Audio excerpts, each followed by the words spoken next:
তুমি মাদ্রাসাতে টাকা দিয়ে মহফিলে বসবা, আর মাদ্রাসা জালসা 3 দিন আগে সমস্ত কমপ্লিট কালেকশন হয়ে যায়।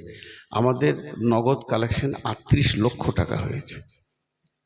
এবং যত শ্রোতা আসবে ওরা প্যান্ডেল আসবে না, আগে মাদ্রাসা হয়ে অফিসে দেখা করে তারপর আসবে, ওখানে টাকাটা এন্ট্রি করে চলে আসে।